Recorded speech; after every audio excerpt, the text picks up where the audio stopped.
નમસ્કાર વિદ્યાર્થી મિત્રો, આજે આપણે બોર્ડ પરીક્ષા 2025 માટે ધોરણ 12 હિન્દી વિષયની અંદર ખાસ કરીને એવા વિદ્યાર્થીઓ કે જે હિન્દીની અંદર પાસ થવા માગે છે અને અમુક એવા વિદ્યાર્થીઓ છે કે જે હિન્દીનું પેપર એક જ આપવાના છે અને અગાઉ બોર્ડની પરીક્ષા આપી દીધેલી છે અને એમણે કશું પણ તૈયારી નથી કરી, તો હિન્દી વિષયની અંદર પાસ થવું હોય તો પણ વગર તૈયારીઓ પાસ થઈ શકાય છે. એની પણ આપણે આ વિડીયોની અંદર ચર્ચા કરીશું. તો સૌપ્રથમ આપણે હિન્દીનું પેપર કેવું આવશે તો તમે જોઈ શકો છો કે ધોરણ 12 હિન્દીનું જે દ્વિતીય ભાષા છે એનું આ પેપર છે. હવે એની અંદર આપણે જોવા જઈએ તમારે ABCDE આવી રીતે 5 ભાગ આવશે, જેની અંદર એ વિભાગ છે ગદ્ય આધારિત રહેશે એટલે કે પાઠ આધારિત પ્રશ્નોનું 25 ગુણનું, અને બી વિભાગ એ પણ પદ્યનું રહેશે એટલે કે કવિતા આધારિત 25 ગુણનું. આ 50 ગુણનું તો તમારે એ જ પૂછવાનું છે.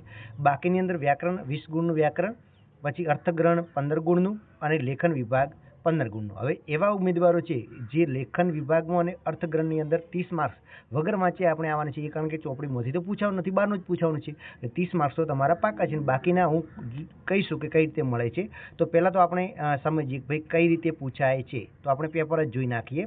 તો જો પહેલાં તો તમારે 8 MCQ પૂછાશે અને આ MCQની અંદર તમારે જવાબ આપેલા છે અને તમે આજુબાજુમાં પણ પૂછી શકો છો, અથવા તો તમને તમારી બાજુમાં કોઈ પાટલી પર આવે અને એ જે હોશિયાર વિદ્યાર્થી હોય તો એને પૂછીને પણ તમે લખી શકો છો. એટલે કે આ 8 માર્ક્સના તમારે MCQ પદ્યમાં અને ગદ્યમાં બંનેમાં પૂછાવાનું છે, એટલે 16 માર્ક્સ તો એ રીતે તમારા કવર થઈ જશે. બરાબર, તો આવી રીતે તમારા 8 માર્ક્સના MCQ આવશે. એના પછી ખાસ જે છે કે 2 જોડકા આવશે, એટલે કે એ પાઠના આધારિત આવશે. એના પછી જોવા જઈએ પ્રશ્ન નંબર 9 અને 10 તમારે જોડકામાં આવશે, અને પછી 11 અને 12 જે છે 11 અને 12 એક વાક્યના પ્રશ્નો છે, એટલે કે ટૂંકા પ્રશ્નો છે. અને એના પછી તમે જો 11, 12, 13, 14 એના પછી છે 3-4 વાક્યના પ્રશ્નો, જે તમારે કોઈ પણ 3 પ્રશ્નોનો જવાબ લખવાના છે. બરાબર, આપેલા હોય એમાંથી કોઈ પણ જે આવડે 3 લખવાના ને તમને 6 ગુણ મળી જશે. એના પછી મોટા પ્રશ્નો 2 પૂછાશે, એમાંથી કોઈ પણ એક પ્રશ્ન તમારે લખવાનો છે. બરાબર, એના પણ 5 માર્ક છે. એવી રીતે વિભાગ બી ની અંદર છે એ કવિતા આધારિત છે. તો આ MCQ ખાસ તમારે અપેક્ષિત જો તમે લઈ હોય તો અપેક્ષિતમાંથી નજર કરીને જશો ને તો પણ આ 50 માર્ક્સનું તમારું તૈયાર થઈ જશે. એના પછી આપણે વાત કરીએ ખાસ વ્યાકરણ વિભાગની વાત કરીએ તો વ્યાકરણ વિભાગની અંદર તમારે જો સમાનાર્થી શબ્દો પૂછાશે 2 ગુણના, 2 સમાનાર્થી શબ્દોના જવાબ લખવાના છે. એટલે ના આવડે તો કોરું નહીં મૂકવાનું, એને લગતો કોઈ પણ સમાનાર્થી શબ્દ તમને જે લાગતો હોય એ તમે લખશો ને તો પણ ગુણ મળવાની સંભાવના રહેલી છે. એના પછી વિરુદ્ધાર્થી શબ્દ 2 પૂછાશે, પ્રશ્ન ક્રમાંક 43 અને 44. એના પછી તમે જુઓ તો શબ્દનો તસ્મય રૂપ આપવાનું પૂછાશે, 2 શબ્દો એવા છે એમનું તસ્મય રૂપ શબ્દનું આપવાનું છે. એના પછી પ્રત્યય કયો લાગ્યો છે, દાખલા તરીકે સ્વાભાવિક છે તો એનો એક પ્રત્યય લાગ્યો છે, પર પ્રત્યય લાગ્યો છે. તો આવી રીતે 2 શબ્દો એવા પૂછાય જેમાં તમારે પ્રત્યય ઓળખવાનો છે. બરાબર, કોઈ પણ શબ્દ વાંચો તો પણ તમને ખબર પડી જશે. પછી શબ્દ સમૂહ માટે એક શબ્દ છે એ પણ 2 ગુણનું પૂછાશે. એના પછી અશુદ્ધ વાક્યોને શુદ્ધ વાક્ય રૂપે ફરીથી, આમાં તમને જે વાક્ય અશુદ્ધ લાગતું હોય એને સુધારી અને શુદ્ધ સ્વરૂપે લખશો તો પણ 1 માર્ક્સ મળી જશે, એટલે અંદરનું અંદર આપેલું છે. પછી કહાવતનો અર્થ આપવાનો છે. બરાબર, એના પછી મુહાવરાનો અર્થ છે એનો વાક્યમાં પ્રયોગ કરવાનો છે.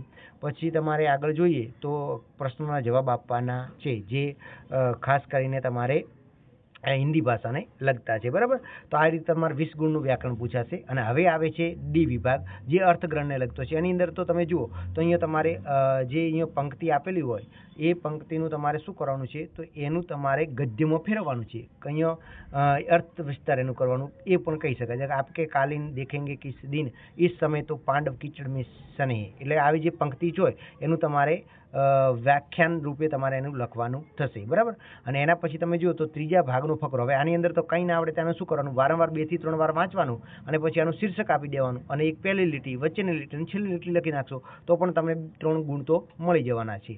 એના પછી તમારે ફકરો વાંચીને એના નીચેના જવાબ આપવાના છે. એ પણ તમને 2-3 વાર વાંચશો પ્રશ્નો અને પછી ફકરો, એટલે તમને જવાબ આવડી જશે.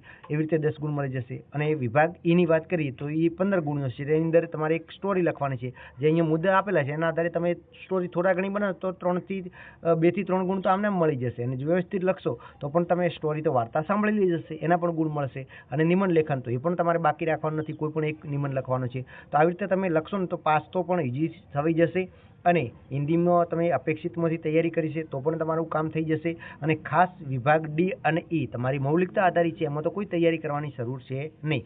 અને વિભાગ ABCમાં તૈયારી કરવાની છે, એ તમે અપેક્ષિતમાંથી તૈયારી કરશો તો પણ ઇનફ છે. અને આવી રીતે તમે તૈયારી કરશો તો પણ તમારું હિન્દીનું પેપર સારું જશે. અને જે હિન્દીમાં પાસ થવા માગે છે 40, 42, 48 ગુણ એવા તો ઇઝીલી તમારે આવી જશે. ખાલી સેક્શન ડી અને ઈ પૂરેપૂરા લખીને આવવાનું છે. અને બીજું તમારે કોરું મૂકીને નથી આવડતું, જે આવડે તે તમારે લખવાનું છે. કંઈક લખેલું હશે તો કંઈક ગુણ મળશે, એ રીતે તમારે પેપર લખવાનું છે. બરાબર, તો પણ તમને ગુણ મળી જશે અને આસાનીથી પાસ થઈ